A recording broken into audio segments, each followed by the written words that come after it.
Iran పై Israel America సంయుక్త దాడుల వెనుక target ఒక్కరే. ఆయనే Iran supreme leader Ayatollah Ali Khamenei. ఇంత భీకరంగా దాడులు జరుగుతుంటే ఆయన ఎక్కడున్నారు? టెహ్రాన్లోని ఖమేనీ నివాసానికి సమీపంలోనే మిసైల్ దాడి కూడా జరిగింది. కానీ ఖమేనీ గురించి ప్రస్తుతానికి ఎలాంటి అప్డేట్ లేదు. ఖమేనీ తన నివాసంలో లేరని, ఆయన అండర్ గ్రౌండ్ లో తలదాచుకున్నారని సమాచారం. ఆయన అసలు రాజధాని టెహ్రాన్లోనే లేరని, సురక్షిత ప్రాంతానికి తరలి వెళ్లిపోయారని తెలుస్తోంది.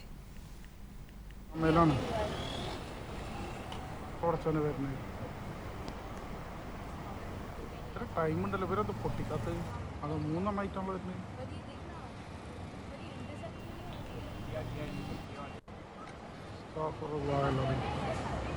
ആ സാധനം വരുന്നുട്ടാ.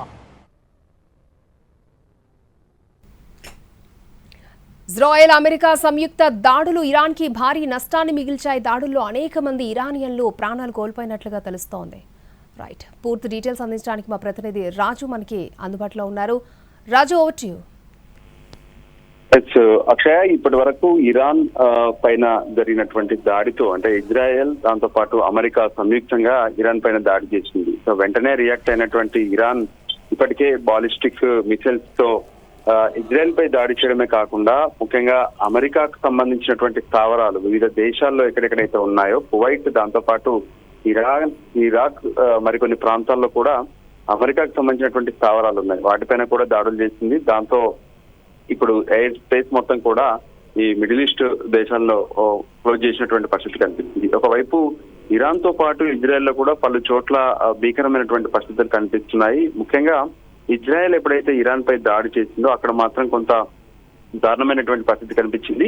ముఖ్యంగా ఇజ్రాయెల్, అమెరికా టార్గెట్ చేస్తుంది ఇరాన్ చీఫ్ ఖమేనీని. సో ఖమేనీని హతం చేయాలనేది తమ లక్ష్యం అనే విషయాన్ని కూడా స్పష్టం చేశారు. ఎందుకంటే న్యూక్లియర్ కి సంబంధించినటువంటి రీసెర్చ్ చేయొద్దు, న్యూక్లియర్ బాంబులను తయారు చేయొద్దు అనే విషయాన్ని ఎంతో కాలంగా అమెరికాతో పాటు వివిధ దేశాలు ప్రత్యేకంగా ఇరాన్ ను హెచ్చరిస్తూనే ఉన్నాయి. అయినప్పటికీ కూడా ఇరాన్ తమ దేశంలో ఉన్నటువంటి కొన్ని కీలక ప్రాంతాల్లో న్యూక్లియర్ పరిశోధనలు కొనసాగిస్తూనే ఉంది. సో దాన్ని సీరియస్ గా తీసుకొని గత కొన్ని రోజుల క్రితమే ఇరాన్ తో పాటు మిగతా కొన్ని దేశాలతో ప్రత్యేకంగా కొంత చర్చలు కూడా జరిగాయి. అయినప్పటికీ కూడా ఇరాన్ ఎట్టి పరిస్థితుల్లోనూ ఈ విషయంలో వెనక్కి తగ్గకపోవడంతోనే పూర్తి స్థాయి ఆధారాలు సేకరించాకే ఈ రోజు ప్రివెంటివ్ స్ట్రైక్ పేరుతో చేసినటువంటి ఏదైతే లయన్ రోర్ పేరుతో ప్రత్యేకంగా దాడులు చేసింది ఇజ్రాయెల్. అందులో భాగంగా ఇజ్రాయెల్ కు పూర్తి స్థాయిలో అమెరికా మద్దతు పలకడమే కాకుండా అన్ని రకాలుగా ఇజ్రాయెల్ తో మేమున్నామనే విషయాన్ని కూడా ప్రపంచానికి చాటి చెప్పింది యుఎస్. సో దానికి అనుగుణంగానే ప్రస్తుతం అయితే నెలకొన్నటువంటి పరిస్థితులను రెండు దేశాలు ఏ విధంగా ఎదుర్కోవాలనే దాని మీద ముందుకు సాగుతున్నాయి. అయితే ఇరాన్ మాత్రం ఖచ్చితంగా మేము దీనికి సరైనటువంటి అంతం, పూర్తి స్థాయిలో మా అంతం అనేది చాలా కీలకంగా చేస్తామంటూ కూడా యుద్ధానికి సంబంధించినటువంటి విషయంలో స్టేట్మెంట్ చేస్తున్నారు. ఖమేనీకి సంబంధించి కూడా ఎక్కడా ఎటువంటి ప్రాణహాని జరగలేదు. ఖమేనీ పూర్తిగా సురక్షితంగా ఉన్నారు. ఆయన బంకర్ లో సురక్షితంగా ఉన్నారు. దానికి సంబంధించినటువంటి జాగ్రత్తలన్నీ కూడా ఇరాన్ తీసుకుంటుందనే విషయాన్ని కూడా స్పష్టం చేశారు. అంతేకాదు ఆయన ఇస్తున్నటువంటి గైడ్ లైన్స్ ప్రకారమే, అంటే పూర్తిగా దాన్ని ఎలా ఎదుర్కోవాలి అనే దాన్ని కూడా మేము ముందుకు తీసుకెళ్తున్నామని చెప్తున్నటువంటి పరిస్థితి కనిపిస్తుంది. అందులో భాగంగానే ఇప్పటికే ఇరాన్ ఒకవైపు దానికి సన్నద్ధమవుతూనే ఈ రోజు ప్రతిఘటన కోసం ప్రతి దాడులు కూడా చేసింది. ఇక ఈ రెండు దేశాల మధ్య నెలకొన్నటువంటి పరిస్థితుల నేపథ్యంలో ఇప్పటికే మిడిల్ ఈస్ట్ లో ఉన్నటువంటి అన్ని ఎయిర్ స్పేసెస్ ను క్లోజ్ చేశారు. పైగా భారత్ కు సంబంధించి కూడా కొన్ని అడ్వైజరీస్ జారీ చేశారు.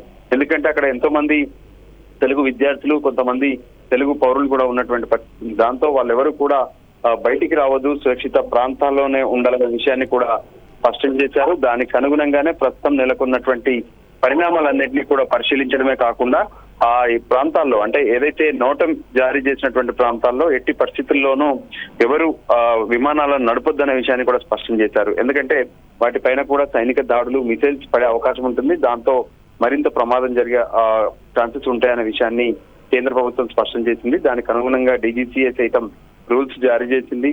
మరోవైపు ఎక్కడికక్కడ పరిస్థితులను అన్ని దేశాలు పరిశీలిస్తున్నాయి. ఎందుకంటే ఇరాన్ ఏకంగా అటు ఒకవైపు అరబ్ దేశాల మీద కూడా కొన్ని చోట్ల దాడులు చేసినటువంటి పరిస్థితి కనిపిస్తుంది.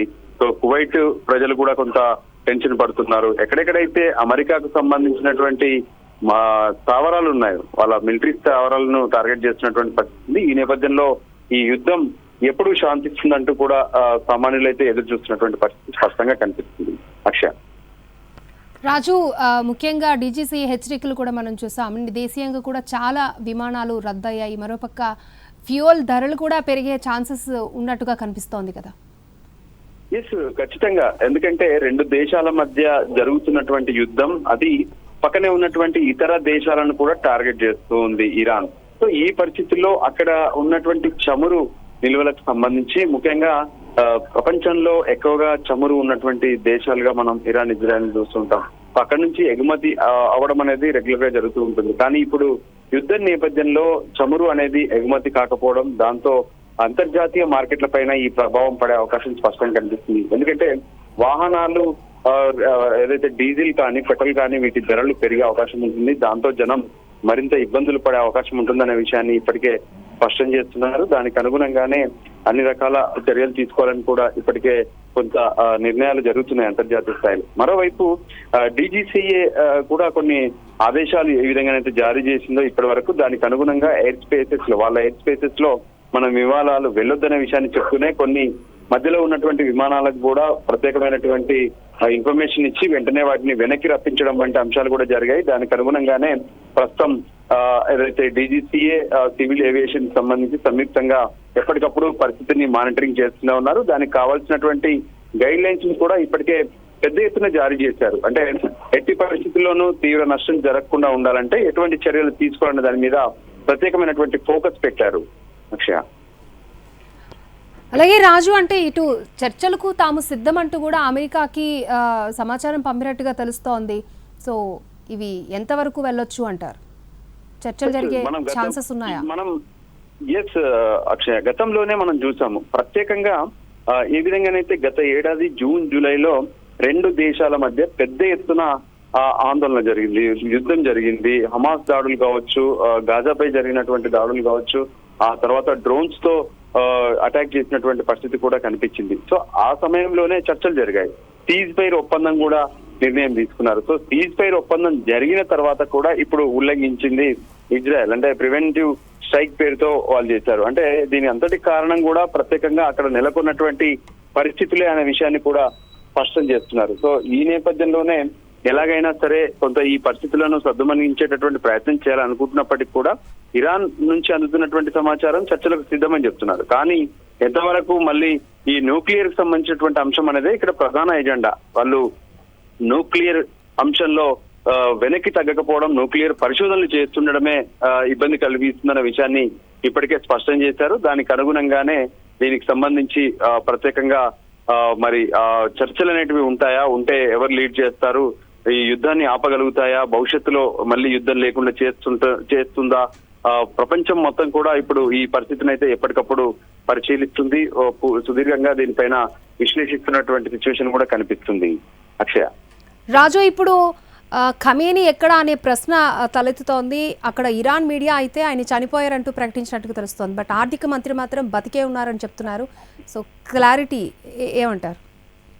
ఎస్ అక్షయ్, ఇందులో కొన్ని కీలక అంశాలు ఏంటంటే ఈ రోజు ఖమేనీ ఉండేటటువంటి నివాసం, దాంతో పాటు ఆయన కార్యాలయాలు, సెక్రటేరియట్, ఎవరైతే అక్కడ ఉండేటటువంటి మిలిటరీ సంబంధించినటువంటి స్థావరాల పైన ఇజ్రాయెల్ మొదట దాడులు చేసింది. సో ఆ దాడుల్లో ఖచ్చితంగా చనిపోయి ఉంటారని చెప్పి కొంత ప్రకటన వచ్చినప్పటికీ కూడా ఇప్పటికే ఇజ్రాయెల్ కి సంబంధించి దాడుల తర్వాత ఇరాన్ నుంచి వస్తున్నటువంటి కొన్ని స్టేట్మెంట్స్ ప్రకారం అటువంటిది ఏమీ లేదు, ఆయన బతికే ఉన్నారు, ఇది అందుకు కూడా వాళ్ళు చెప్తున్నారు. అయితే యుద్ధానికి జరగడానికి ముందే, అంటే ఇజ్రాయెల్ దాడులు జరగడానికి ముందే సమాచారాన్ని తెలుసుకున్నటువంటి ఖమేనీ సురక్షిత ప్రాంతంలోకి వెళ్ళాడనేటువంటి చర్చ కూడా జరుగుతుంది. దీనిపైన కూడా మరింత స్పష్టత రావాలంటే ఖచ్చితంగా ఏ విధంగానైతే ఇరాన్ చెప్తున్నటువంటి అంశాలను పరిగణలోకి తీసుకోవాల్సిన అవసరం ఉంది. ఎందుకంటే చీప్ అంత ఈజీగా దొరికిపోతాడా అనేది కూడా చాలా కీలకం. ఇటువంటి పరిస్థితులు తలెత్తినప్పుడు ఖచ్చితంగా వాళ్ళు కొన్ని ముందస్తు జాగ్రత్తలు తీసుకొని బంకర్లలోకి వెళ్లిపోవడం, సురక్షిత ప్రాంతాల్లో తలదాచుకోవడం అనేది కామన్ గా మారుతుంది. అక్షయ. ఓకే రాజు, సో ట్రంప్ కు ఇరాన్ సైన్యం హెచ్చరికలు జారీ చేసింది. దానికి సంబంధించిన బ్రేకింగ్ న్యూస్ చూస్తున్నాం. మేము ఇప్పటి వరకు పాత ఆయుధాలనే వాడాం.